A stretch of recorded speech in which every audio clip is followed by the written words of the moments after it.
especially the treble range.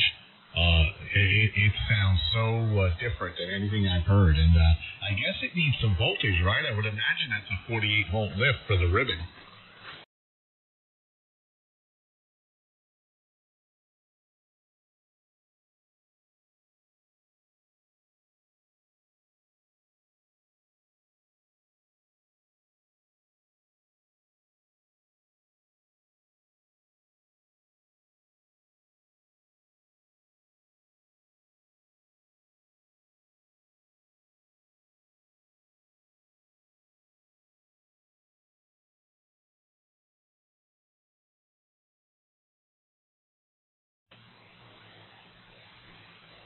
What's the model number? It's the Alpha Echo Alpha, and then so it's AEA, that's the company, and then the model is Kilo.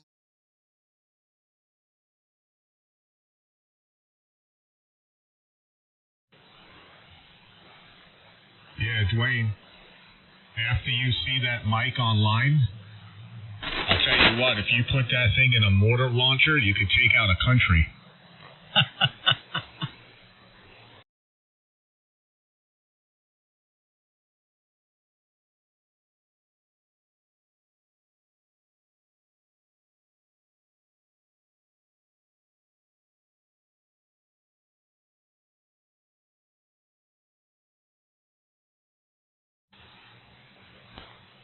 Oh, it has its own cable?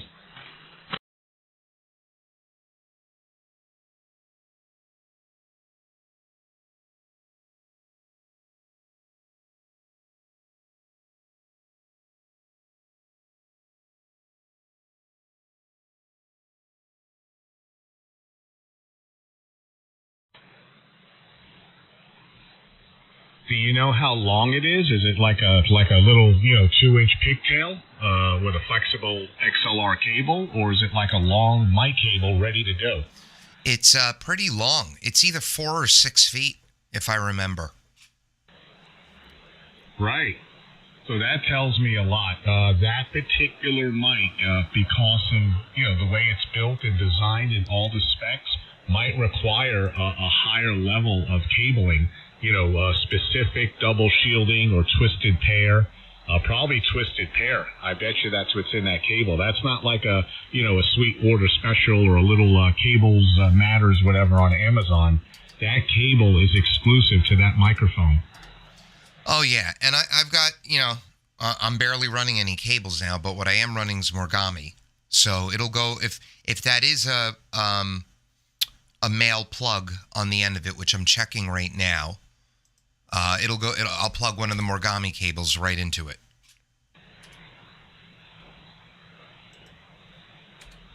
Right, I would imagine I'll have the XLR on the end of that cable, plug and play, ready to go for the mic input, preamp mic input.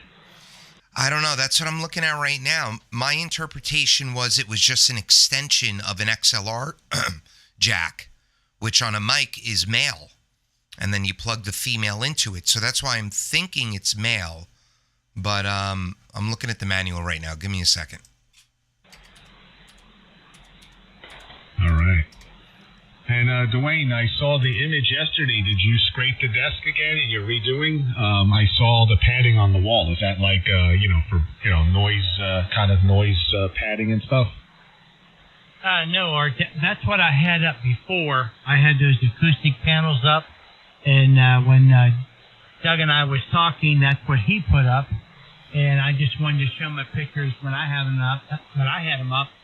And then I took them down, and that's when I put that little wood look in the back there. But, yeah, I had them up there for a while. So, yeah, I see. That was kind of the before. And then, yeah, I saw the after. Yeah, that's right. I commented last week on that setup, your latest how you organized everything and got things going on the desk. So, okay, good. And I talked to Jeff yesterday. He mentioned you guys might be dabbling or experimenting with DAW soon, getting into the DAW side of it, using software. I guess, of course, Doug's been doing it for quite a while. But, yeah, he said he's going to watch or was watching Steve's videos and all that stuff and getting it going. Yeah, I did it for a little bit before I got to know you guys. I played around with Cakewalk and stuff. I had the Focusrite box.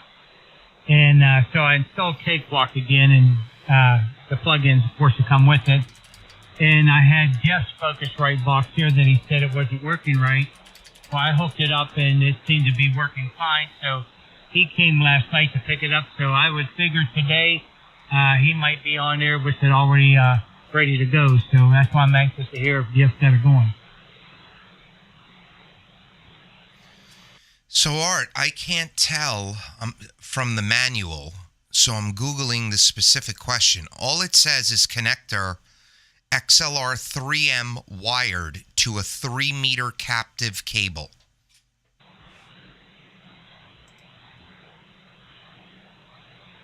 Okay.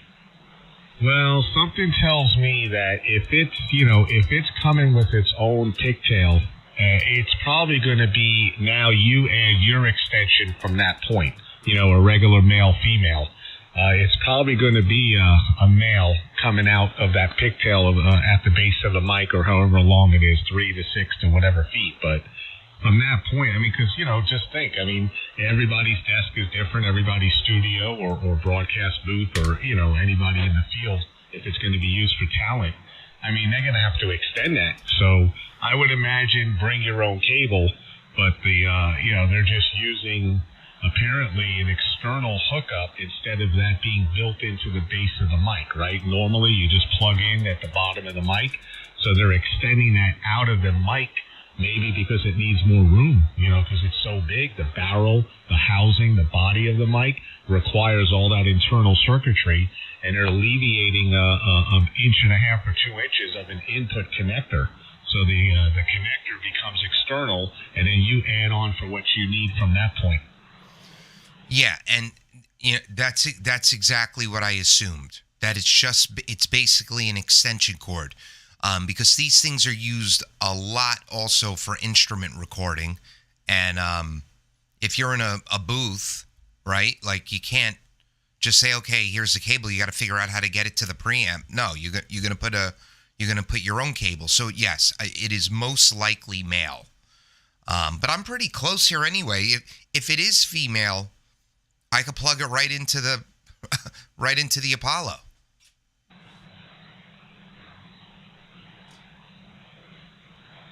Well, I can't wait to hear it, honestly. It's cool, the experimenting with this, and, what you do, of course, you're always, you've been through the realm, the ribbon now, and of course, probably one of the best phantom power condenser mics ever made from Germany, Neumann, like you guys are running. I think Dwayne, if I remember, has one as well. I know Jeff has, I think, the 102. So, but anyway, and then, of course, the dynamic stuff, and the Dynacasters. So it's going to be interesting to hear this one. I'm on the Dynacaster. Let me tell you something. When I was looking, I almost pulled the trigger on an RE27 because that's one of the RE ones are the ones I haven't tried.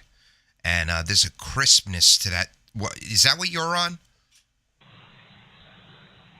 It is. I went back to it. I juggle too. But I've had the old RE standby for a long time sitting in the drawer. Yeah, well, it's a great mic. So I'm down to the Dynacaster. I have that Stellar X2 condenser, and I have a Rode pod mic, and now I'll have the ribbon. Yeah, I sold the Neumann. I sold the Neumann almost for what I paid for it, and then that's why I bought this.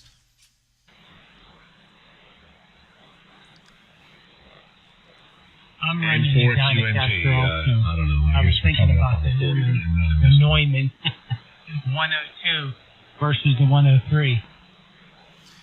Yeah, I had the 103, and I wish I didn't sell it because I was having issues with my rack gear, and now I realize it was the DEQ. There was something wrong with the power supply, and I was getting a weird pop, and we thought it was the condenser, but I think it was the rack gear. And now I don't have it here to try with the Apollo. But the Neumann was great, the 103. And Art, I don't know if you saw, I treated this room finally. I've got the tiles up pretty much everywhere, and I was able to notice a difference, like if I clap my hands, and I treated it so well that I had to reduce my gait, because last night when I was talking to Dwayne, I noticed I was cutting out because it's so quiet in here. Oh, great. And now you're getting the benefit of your true effects, promoting what you want instead of kind of possibly the room also adding in as well. And that could become a little crazy.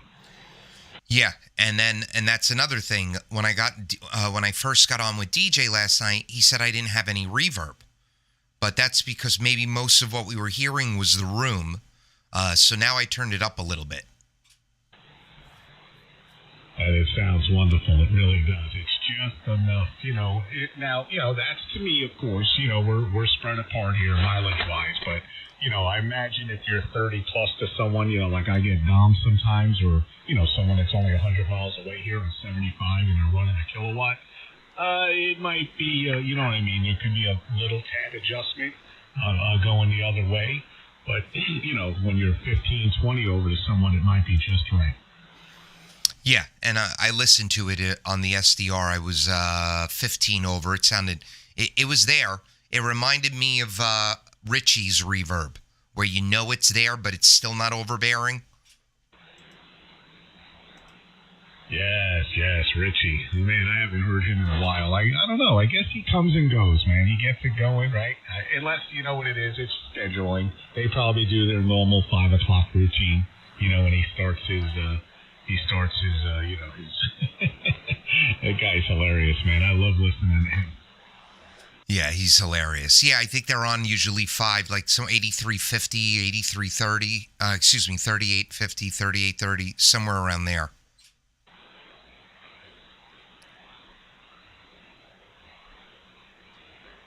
Yeah, it's a shame about Bill. Man, that's some crazy winds. He said it was sustained too. It lasted for a while, like 30 plus, and then big gusts coming through. We had a little here, but not like that. We only got the tail of it. I think we registered a few 26, 28s, but we were very lucky. He got the brunt of it. Yeah, I saw that. We weren't bad here either. It rained, and it's raining a little bit now. But there was just a breeze, nothing 20, not even that high. So today they do the St. Patrick's Day Parade, which we normally go to. It's a really, really big thing in this town. And they shut all the streets down, including my street. So because I'm right near the village. So I have to, we have stuff to do today. We gotta get, my daughter's got singing lessons. Carter has a birthday party to go to. So in a little bit, I got to go pull both our cars out of the driveway and go park them down the block in a laundromat parking lot that we can walk to and get the hell out of Dodge when they shut the roads down.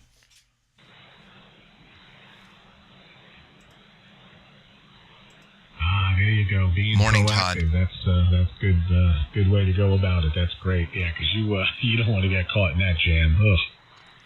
No, and it happens to us all the time. But if we're going to the parade, it's fine because we walk, 2,000 feet and we're at the parade.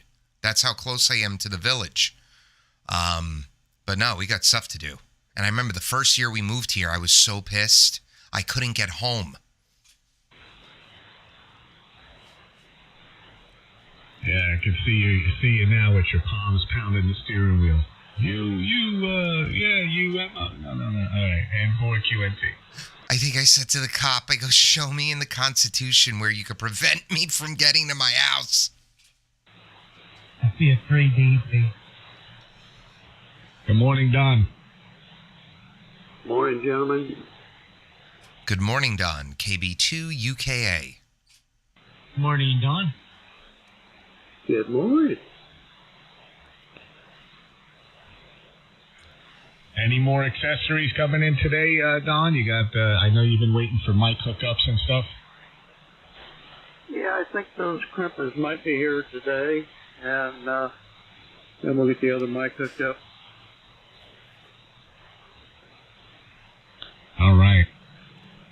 funny. I thought the Sun RJ45 connector was the same for Yaesu. Well, I could have sworn because I had one for my Yaesu, my old Yaesu FT991A. It had the same thing, that RJ45 clip, that mic connector that slides in like a network cable in the face of the radio. And I had that Heil, little pigtail thing to get it to XLR. And I sent that to Rick, and it worked on his Sun. Yeah, I thought so, too. Well, I hooked it up there, Art, and it hung up. The radio locked up.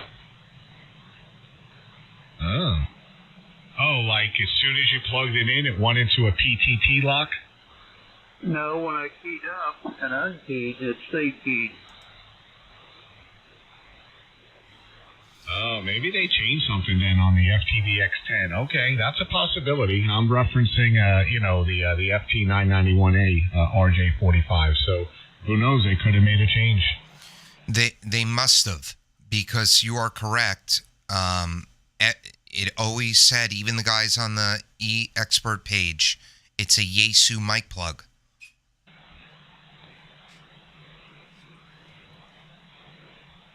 And I believe that's the same as the Flex when I had my Flex 3000. That's right. The good old 3000 and the 5000. I never should have sold the 5000.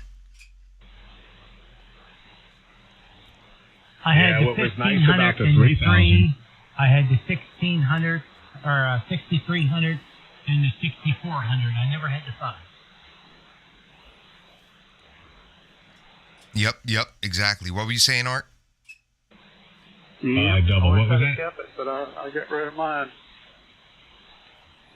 Yeah, that 5000 was built like a tank. I'll tell you, double wall, like a fireproof file cabinet.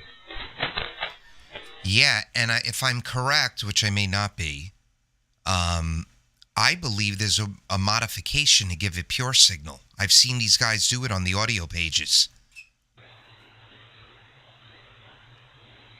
That is correct, and the gentleman, Dave, up in New York, the Xtronics guy who makes the samplers, we've talked about him before. You've probably seen his page with all the, all his experiments and things that he builds. The guy who makes the Xtronics boxes, he did it. He's the one that showed the images. He tapped into a 6600 Flex for pure signal. He shows the soldering points, and then he did it on the 5000 as well. That's amazing.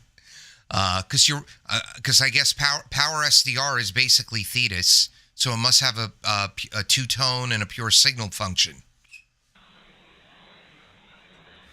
VA3 KBC, just doing a drive-by. I was on 1970 with the guys, so gonna go get coffee and maybe have my breakfast. I'll catch up with you guys later. I don't know if you're gonna be on 40, probably not because of the contesting. Good morning, DJ. Yeah, probably not. Yeah, 40 is wall-to-wall already. Good morning, DJ. Okay, well, we'll maybe catch you a little bit later anyhow. VA3 KBC. Here with DJ.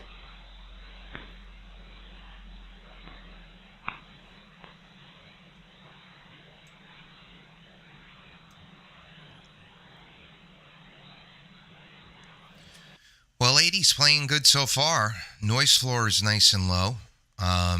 And all you guys are booming in.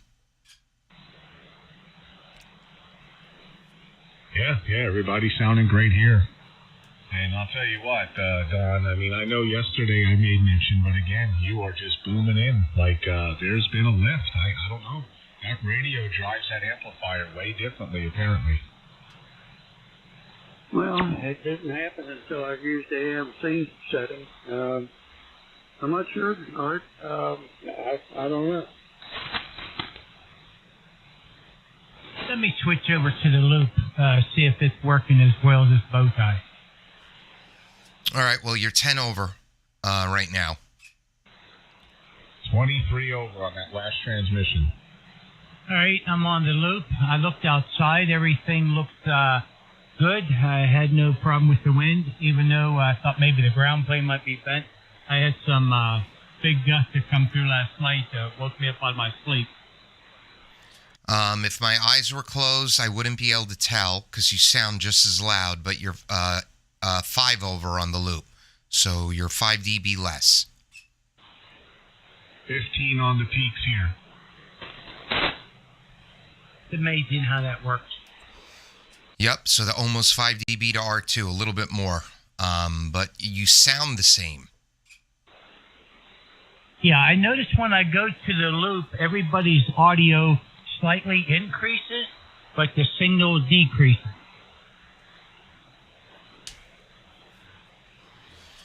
Well, I guess that's a good thing, right? Because if you have an S1 signal, but you sound like a 5.9, who cares? And right now I'm back to the bow tie. Yeah, that's. It's working well. What I would like, if it could be possible, I don't know. I know you can build a fan dipole, but I would like to build a fan dipole for 80 and 75 to where, the top end would be from like 39 to right here at 399. And on the bottom of the fan dipole, cover from maybe 36 to catch 35 up to 38. And 4QNT to 50. And AKY. W3DP. KB2 UKA. I'll tell you, Dwayne, I think it's the proximity effect because you have more wire in a circumference, right? So you're capturing more. So even though a signal to noise ratio changes or the signal is a little less, you're getting more audio gain for the receiver because it's catching the audio on all different sides versus, one leg this way, one leg the other way, right? Yeah, exactly. Now, I am going to play, I bought the 4-to-1 Bowling off the Jeff that he bought and never used, and then I'm going to try maybe an 80-meter doublet that I can get up a lot higher than these other antennas, so I might dabble with that just a little bit. Well, it'll be 10 through 80. Yes, the doublet. Yeah, I see with you, Art. Sorry. It's going to cover multiband 10 through 80. That's why I love it. That quick, hopping around and go from 10 to 80 in 2 seconds. Just the same antenna system. That's why I've just been so thrilled with it jumping around, especially on FP8. Now, I know it's going to require some tuning, but with the loop, when I go to 40 meters on my loop, there's no tuning required. Everything is, lower end, a flat, and then a higher end, the highest I'll ever see is a 1.2.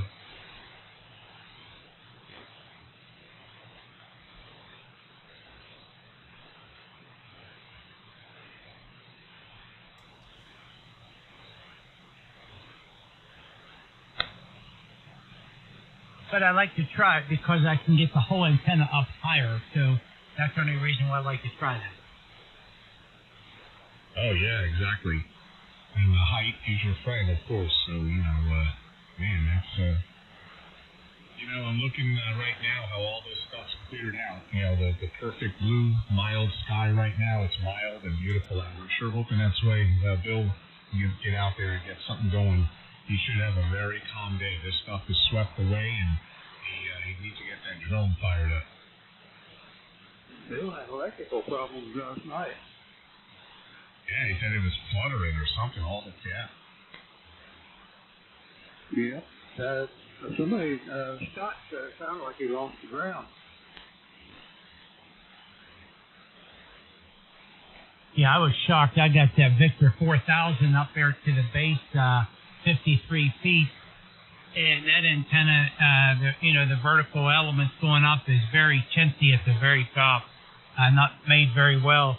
And it's straight as an arrow this morning. I thought for sure they would be bowing over a little bit.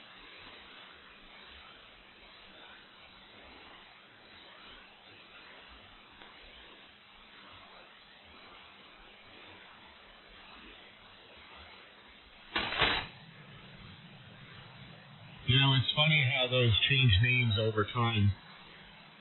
The Sigma company, Sigma 3 back in the day, back in the early 80s. I mean, that was the exact design. So it probably just another company copied it and called it a different model, a different name, but that's the famous Sigma 3 antenna.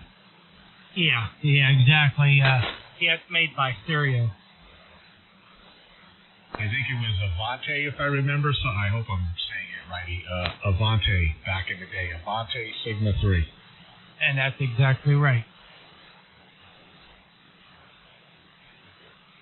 You know, when you're in your mid-teens and you're into that stuff, you know, you remember things like that because my dad, he helped me and putting that thing together. We got it up, and it's like, you know, 13 years old, and the king on the block, right? The Friday night warrior. You know, school's done, homework's finished, and get on the air, just like we do now, right? 50 years later. Yeah, when I first put it together, everything's in millimeters, of course, so I had to translate that over into inches. When I put it up, I went by the specs for 27 185, which is pretty much the center of the band, 1 through 40. But anyways, I put it right where they want it to be, and then I raised my tower, and I had a perfect match up at 28.795. I had to redo it. And just thinking about that, the way, you always look back. It's so easy to play Monday morning quarterback. But man, if I would have, been proactive and thought about things better and kept it, just take it apart, just like we assembled it, put it back in its box. I mean, just the quality back in the day. I mean, even though it was probably cheaply made, but the way they make things today versus have that quality back in the 1982. I mean, that thing was built like a tank, mil specs. I mean, and now just to have that today and throw it up above the ground and, tune it for 10, it'd be a perfect 10-meter antenna. Yeah, the one I'd like to, if I'm going to continue to use this, and the only reason why I wanted this ground plane here is because there's no bottom radials. It's supposed to be a good DX antenna, and I got some friends that I talked to roughly about 40 miles away. And the antenna worked fine just for that. But Dave made, which I'm sure you know that name very well, they make one of these that's built like a tank above and beyond called the Birdcage. Right. Yeah, if you ever look that up, Dave made Birdcage ground plane. I don't know if he's still making them, and I'm sure if he did, you're probably talking at least $600 for that thing for a ground plane, but that thing is built well.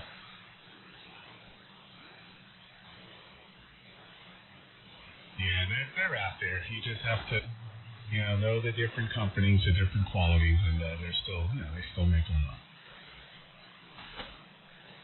But this one here, on a scale 1 to 10, I'll give it a 4, the way it's built.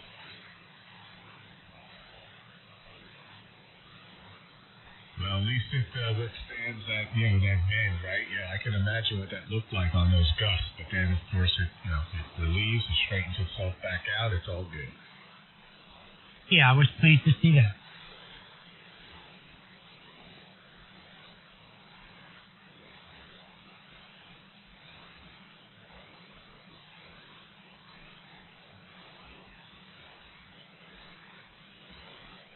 If I had a motorized Gammon match, boy, wouldn't that be nice? I could send it anywhere. I'm back, KB2 UKA. N4QNT. Yeah, the 3BP.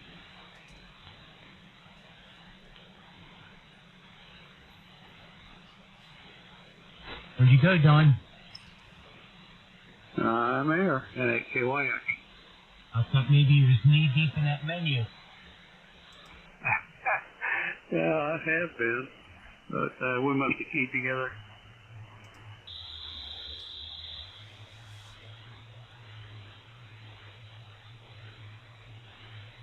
Yeah, I worked the station yesterday. Don, he had the FTDX 101, which is, it's just a bigger footprint. The internals is pretty much the same as your radio. They just make a big box, with the built-in power supply and more knobs and buttons. But anyway, he had a 55-inch screen on the wall. I guess an older, whatever monitor/TV, Samsung, and he had that huge waterfall going. It looked amazing. Yeah, I'm going to take my time on hooking up another monitor. I'm changing a lot of things around here, but I'm